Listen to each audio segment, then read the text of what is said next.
नमस्कार, स्वागत है आप सभी का हमारे चैनल में। हम सुन रहे हैं डॉक्टर अशोक शर्मा जी द्वारा लिखित सीता के जाने के बाद राम, भाग 10, एक और दीपावली। राजमहल में दिन खामोशी से बीता था।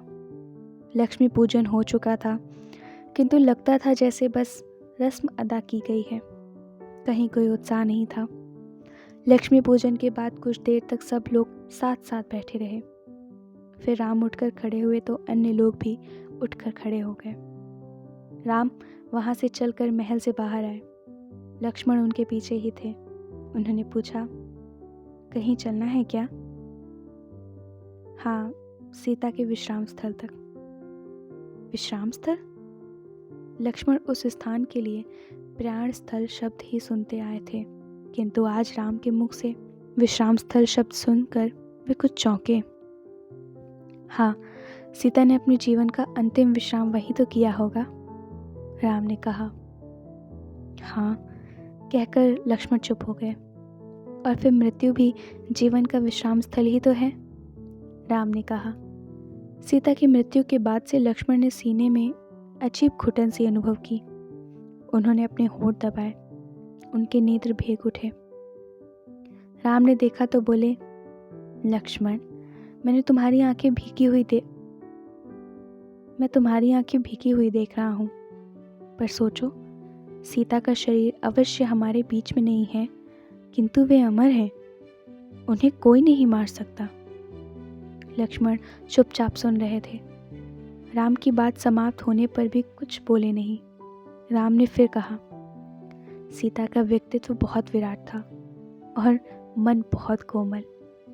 उनकी निश्चलता पर कभी कहीं कोई प्रश्न चिन्ह नहीं लगाया जा सकता। यद्यपि कुछ दुर्बुद्धि लोगों ने इस पर भी प्रश्न चिन्ह लगाए। मैं सोचता हूँ, उस बेहद सहनशील विषम से विषम परिस्थितियों में भी धैर्य न छोड़ने वाली और माँ गंगा से पवित्र सीता को अपने चरित्र की ओर उठी हुई उंगलियों से कितनी मर्मांतक पीड़ा हुई होगी। तब उन्होंने इस संसार को ही छोड़ने का निश्चय किया होगा। लक्ष्मण अभी भी चुपचाप सुनते रहे। राम स्वयं भी बहुत भावुक हो उठे थे। उन्होंने आगे कहा, लक्ष्मण, अश्वमेध यज्ञ स्थल से जाते समय उन्होंने मेरी ओर देखा था। उनकी आंखों में पीड़ा के समुद्र थे और अधरों पर हल्की सी हंसी।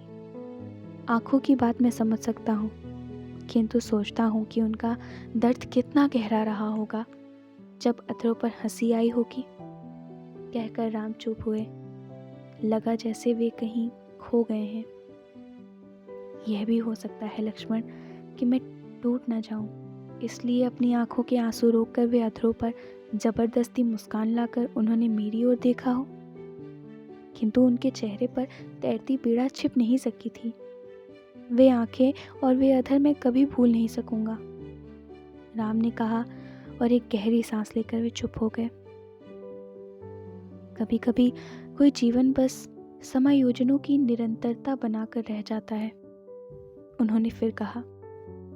और कभी कभी जब चलते चलते पांव थक जाएं और सफर बहुत लंबा लगने लगे, तब आंखें बंद कर शांत बैठ जाना कितना अच्छा लगता है। जीवन की एक बहुत अच्छी बात यह है लक्ष्मण कि मृत्यु है, राम ने कहा। लक्ष्मण, जो बहुत चुपचाप गंभीरता से राम को सुन रहे थे, बोले, भैया, एक बात कहूं? हाँ लक्ष्मण, कहो। भाभी बहुत अच्छी थी, उन्हें भूल पाना असंभव है, किंतु किरणों को हाथों में कौन पकड़ पाया है? वे आती हैं, प्रकाश देती हैं और चली जाती हैं, बस। अपने को संभालिए भैया। राम के नेत्र भीगे हुए थे, फिर भी वे हंसे। बोले, तुम ठीक कह रहे हो लक्ष्मण, मैं शायद दार्शनिकता में डूब रहा हूँ। इसके बाद दोनों ओर भीगे हुए नेत्र थे। कुछ देर तक कोई कुछ नहीं बोला। फिर लक्ष्मण ने खामोशी तोड़ी। माताएं और उर्मिला भी चलना चाहती थी। ठीक है लक्ष्मण, तुम उन्हें रथ में ले आओ। और आप? मैं उस स्थान तक पैदल ही जाना चाहता हूँ। आखिर सीता भी तो वहां तक पैदल ही गई थी। भैया, आप पैदल जाएंगे तो कोई रथ पर नहीं जाएगा, माताएं भी नहीं।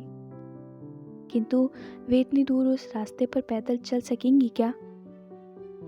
वे पैदल चल सकें फिर भी यह उचित नहीं होगा, राम ने कहा और फिर कुछ रुक कर बोले, ठीक है लक्ष्मण, जो भी चलना चाहता है उसे बुला लो, हम रथों से ही चलते हैं। लक्ष्मण ने अंदर जाकर कहा और शीघ्र ही सारा राज परिवार तैयार होकर बाहर आ गया। कैकेयी के पीछे पीछे मंथरा भी आई और सकुचाई हुई एक ओर खड़ी हो गई। वो भी साथ चलना चाहती थी किंतु कह नहीं पा रही थी। राम ने उसे देखा, उसके मन की बात समझी और पूछा, चलना चाहती हो? उसने कोई उत्तर ना देकर सिर झुका लिया। चलो रथ में बैठ जाओ, राम ने कहा। मंथरा संकोच के साथ माताओं के रथ में नीचे बैठ गई। कुछ देर में ही सीता का प्रयाण स्थल आ गया।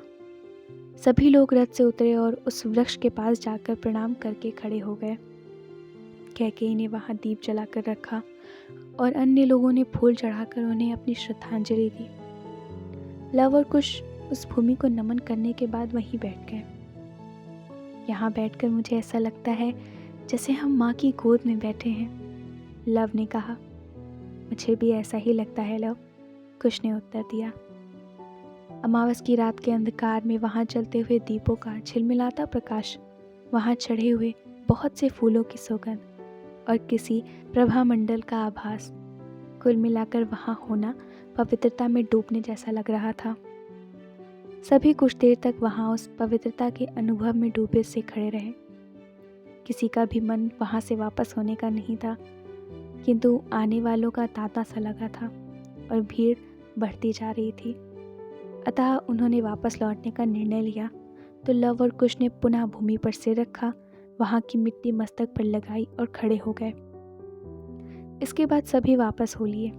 रास्ते भर कोई कुछ बोला नहीं, बस किसी स्त्री की सिसकियों की आवाज़ बीच बीच में इस निस्तब्धता को भंग कर रही थी।